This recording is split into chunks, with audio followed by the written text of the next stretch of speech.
नमस्कार. मी भाऊ तोरसेकर. तुम्ही बघत आहात प्रतिपक्ष. मित्रांनो, यापूर्वी खरं तर या विषयावर मी एक व्हिडिओ करून झालेला आहे. प्रतिवर्षी राज ठाकरे हे आपल्या महाराष्ट्र नवनिर्माण सेना पक्षाचं एक संमेलन किंवा मोठा मेळावा हा शिवाजी पार्क मैदानावर घेतात. एखाद दुसरा लॉकडाऊनच्या काळातला अपवाद सोडला तर दरवर्षी हा सोहळा पार पडतो आणि त्याप्रमाणे यावर्षीही झाला. त्यावर प्रत्येकाने आपापल्या पद्धतीत भाष्य केलेलं आहे. मी सुद्धा केलेलं आहे. मी जेव्हा 2-3 दिवस गेल्यानंतर राज ठाकरे यांनी जो काय राजकीय पवित्रा घेतलेला आहे त्याचा दूरगामी परिणाम काय होऊ शकतो याचा विचार करत होतो, राजकीय अभ्यास करत होतो, तेव्हा बारकावे लक्षात यायला लागतात. आपण वरवर बघतो तेव्हा गोष्ट वेगळी असते, पण आपण एखादी गोष्ट निरखून बघतो तेव्हा त्यातले छोटे छोटे फरक आपल्याला नजरेत यायला लागतात, जे आपल्याला सुरुवातीला दिसलेले नसतात. राज ठाकरे यांच्या भाषणामुळे त्यांनी इंस्टाग्राम मधून बाहेर पडा, मनोरंजनातून बाहेर पडा वगैरे वगैरे आवाहन केलं, किंवा महाराष्ट्रातल्या एकापेक्षा एक महान अशा व्यक्तिमत्वांची ओळख करून दिली, त्यांच्या नावांची यादी वाचली, त्यातल्या काही निवडक लोकांचं कर्तृत्व सांगितलं. एवढंच नव्हे तर त्यातल्या एकेका व्यक्तीबद्दल आपण एक एक तास प्रदीर्घ भाषण देऊ शकतो असंही सांगितलं. आणि हे सगळे विषय चर्चेचे वगैरे झाले. एखाद दुसरं कोणीतरी राज ठाकरेंच्या गुढीपाडवा भाषणाविषयी बोलताना नेमका मुद्द्याला हात घातला. तो मुद्दा होता की या एवढ्या आपल्या पक्षाच्या राष्ट्रीय किंवा वार्षिक सोहळ्यामध्ये राज ठाकरे यांनी कुठेही ताज्या नुकत्याच झालेल्या मुंबई महापालिका किंवा राज्यभरच्या महापालिका आणि स्थानिक संस्थांच्या निवडणुका यामध्ये पक्षांच्या वाट्याला आलेलं जे अपयश आहे त्याचा जरा सुद्धा उहापोह केला नाही. किंबहुना गेल्या जवळजवळ 5-6 महिन्यापासून ज्या ठाकरे ब्रँड आणि दोन भावांनी परत एकत्र येणं यावरून महाराष्ट्राच्या सार्वजनिक जीवनामध्ये आणि प्रामुख्याने मराठी माध्यमांमध्ये गदारोळ करण्यात आला. त्या ठाकरे ब्रँड विषयी किंवा मराठी अस्मितेसाठी दोन ठाकरे बंधू एकत्र आले याविषयी चकार शब्द किंवा आपलं वेगळं काही असेल तर मत किंवा त्याविषयीचं आपलं आकलन राज ठाकरे यांनी चुकूनही त्या गुढीपाडवा मेळाव्याच्या भाषणामध्ये व्यक्त केलं नाही. आणि ही बाब मला महत्वाची वाटते. 2-3 पत्रकारांनी किंवा माध्यमांनी त्याचा उल्लेखही केला की चुकूनही उद्धव ठाकरे या आपल्या थोरल्या बंधूचा, चुलत बंधूचा किंवा त्यांच्या नेतृत्वाखाली असलेल्या ज्या शिवसेना नावाचा उभाठा पक्ष आहे त्याच्याविषयी राज ठाकरेंनी कुठलाही उहापोह केला नाही, किंबहुना उल्लेख पण केला नाही. आणि ही खटकणारी गोष्ट होती. गेल्या 6 महिन्यामध्ये राज ठाकरे किंवा त्यांचा महाराष्ट्र नवनिर्माण सेना हा पक्ष आणि त्याची वाटचाल आपण बघितली तर ती ठाकरे ब्रँड मुंबईमध्ये आणि महाराष्ट्राच्या राजकारणामध्ये टिकवण्यासाठी धडपडणारा काही कार्यकर्त्यांचा घोळका, संघटना, पक्ष जे काय असेल, हीच मनसेची गेली 6 महिन्यातली ओळख होती. या पार्श्वभूमीवर तुमचा एक वार्षिक सोहळा होतो आणि त्या सोहळ्यामध्ये आपण नुकताच जो एक पहिल्यांदा प्रयोग केला त्या प्रयोगाविषयी चकार शब्द बोलत नाही, ही खरोखरच नवलाईची गोष्ट आहे.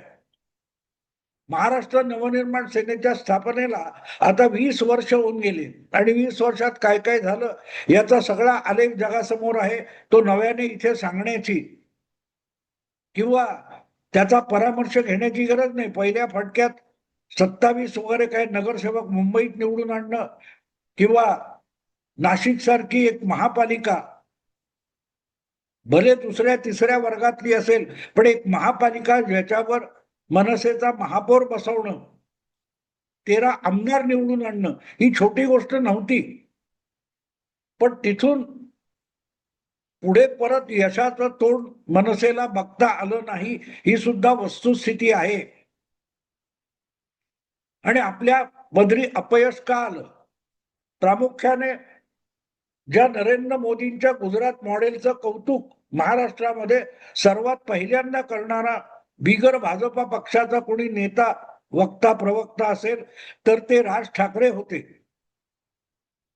ज्या पद्धतीमध्ये साबरमती फ्रंट वगैरे मोदींच्या सरकारच्या काळात बनली गुजरातमध्ये, त्याचं तोंड भरून कौतुक राज ठाकरेंनी केलं होतं. आणि म्हणूनच 2014 मध्ये नरेंद्र मोदी यांना भाजपने पंतप्रधान पदाचा उमेदवार बनवल्यानंतर भाजपशी आपली युती किंवा जागा वाटप काहीही नसताना त्या लोकसभा निवडणुकीत राज ठाकरे यांनी भाजप नव्हे पण नरेंद्र मोदी यांचं प्रचंड गुणगान केलेलं होतं.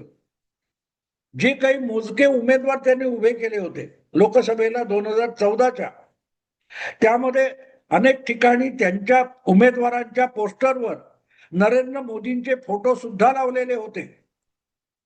किंबहुना हे फोटो युतीमध्ये नसलेल्या मनसेने लावलेच कसे, हा आक्षेप तेव्हा उद्धव ठाकरेंनी घेतला होता. मला आठवतं तेव्हा भारतीय जनता पक्षाचे अध्यक्ष, राष्ट्रीय अध्यक्ष राजनाथ सिंग होते. आणि राजनाथ सिंग लोकसभा निवडणुकीच्या प्रचारासाठी महाराष्ट्रात आणि मुंबईत आले असताना मनसेने मोदींचा फोटो लावणं यावर जोरदार आक्षेप उद्धव ठाकरेंनी घेतला होता, त्यांच्या अखंड शिवसेनेने घेतला होता. आणि शेवटी राजनाथ सिंग यांना पण जाहीरपणे सांगावं लागलं होतं की जे लोक एनडीए मध्ये किंवा महाराष्ट्रात महायुतीमध्ये नाहीत, अशा कुठल्याही पक्षाने भाजपचे राष्ट्रीय नेते किंवा पंतप्रधान पदाचे उमेदवार नरेंद्र मोदी यांचा फोटो लावता कामा नये, वापरता कामा नये, इथपर्यंत गोष्टी झालेल्या होत्या. त्यानंतर बरंच राजकारण घडून गेलेलं. किंबहुना आपला उमेदवार निवडून आला तर लोकसभेत तो नरेंद्र मोदींच्याच पाठीशी उभा राहील, असंही त्यावेळेला राज ठाकरे यांनी उघडपणे सांगितलं होतं. आज परिस्थिती बदललेली आहे. 2019ला तर नरेंद्र मोदींना पराभूत करण्यासाठी काँग्रेसच्या उमेदवारांसाठी सुद्धा राज ठाकरे यांनी सभा घेतल्या होत्या. असो, तो सगळा काळ मागे पडलाय. पण एक गोष्ट लक्षात यावी लागते, त्यानंतर ज्या घडामोडी घडल्यात त्यामध्ये शिवसेनेमध्ये आणि राष्ट्रवादी काँग्रेस या दोन पक्षात महाराष्ट्रामध्ये मोठी फाटाफूट झाली. आणि शरद पवारांकडे राष्ट्रवादी हा अखंड पक्ष राहिलेला नाही, तर उद्धव ठाकरे यांच्याकडे मूळची शिवसेना, तिचं नाव आणि निवडणूक चिन्ह सुद्धा राहिलेलं नाही.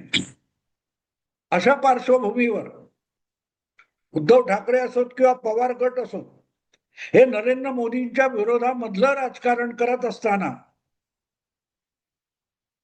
त्यात राज ठाकरे यांनी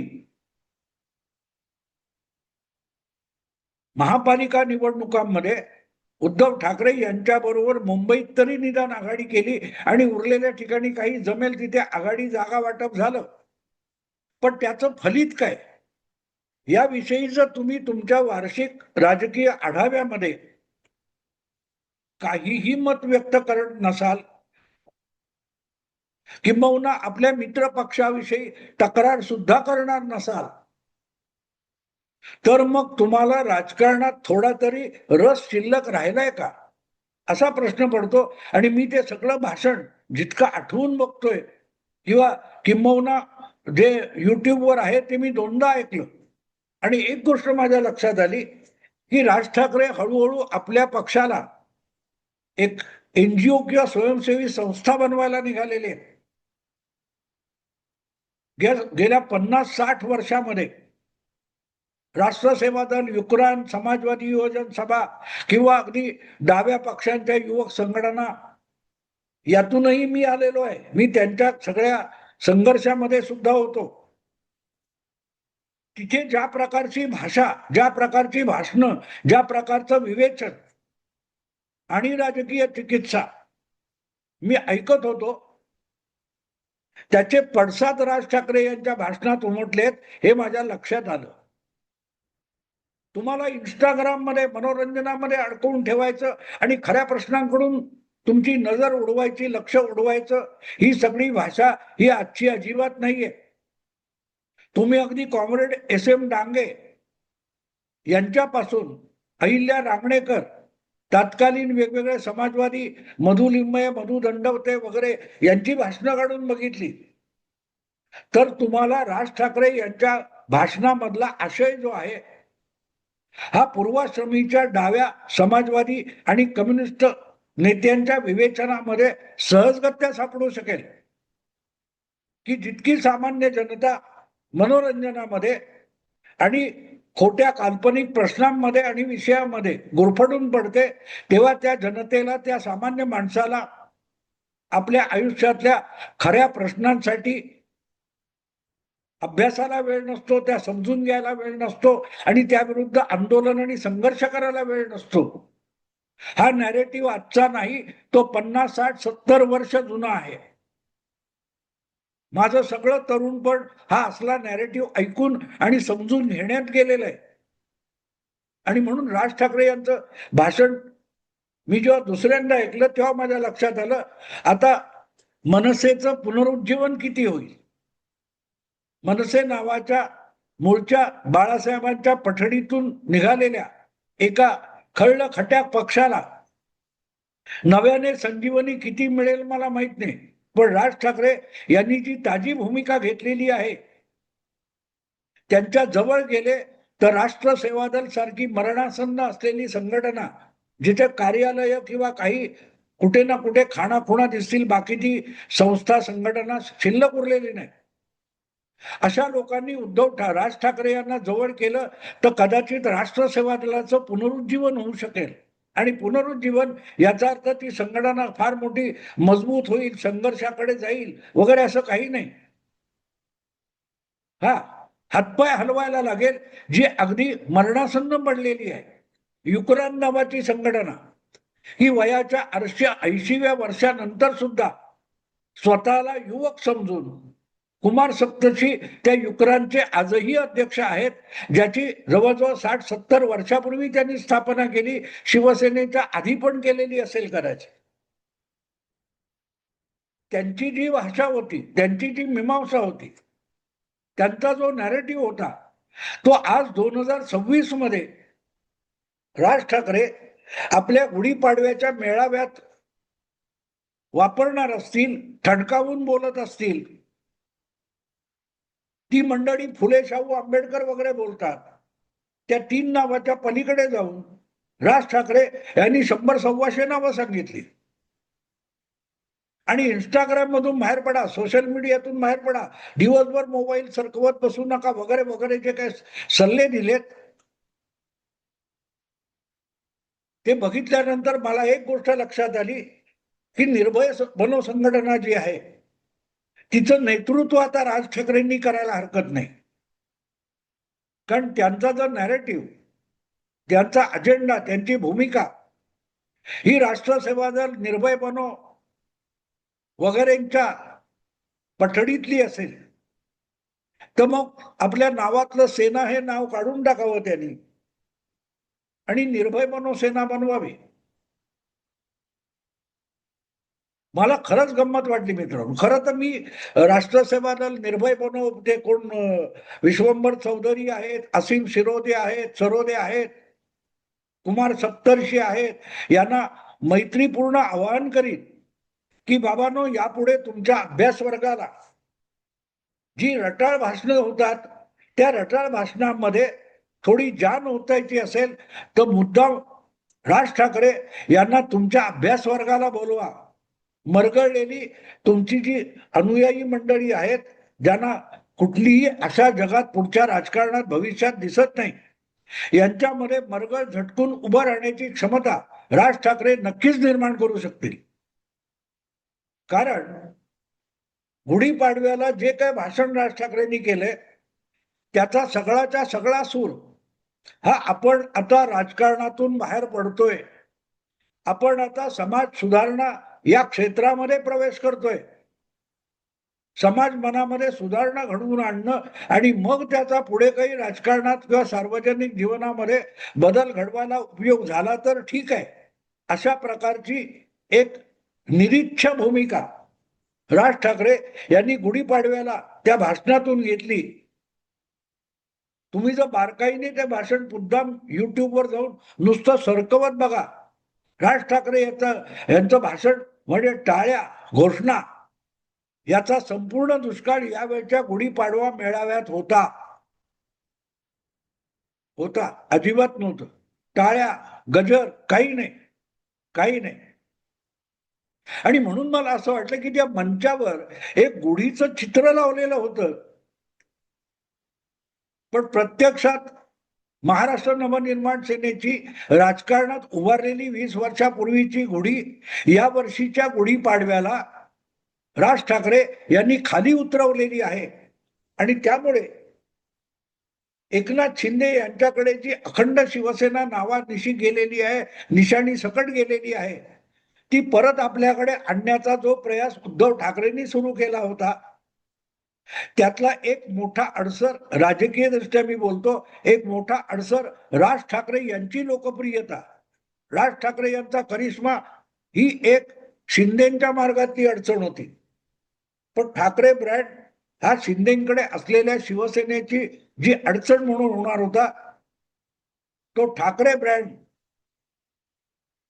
आता नामोहरम व्हायला सुरुवात झाली आहे.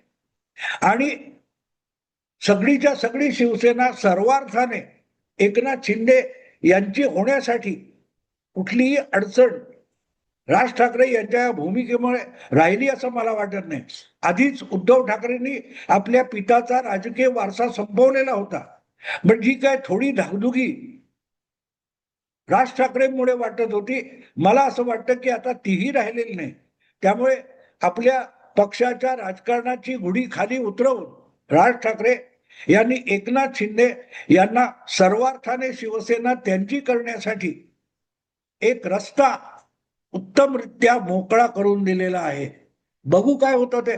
आवडलं लाईक करा, शेअर करा आणि प्रतिपक्षाला सबस्क्राईब करा. नमस्कार.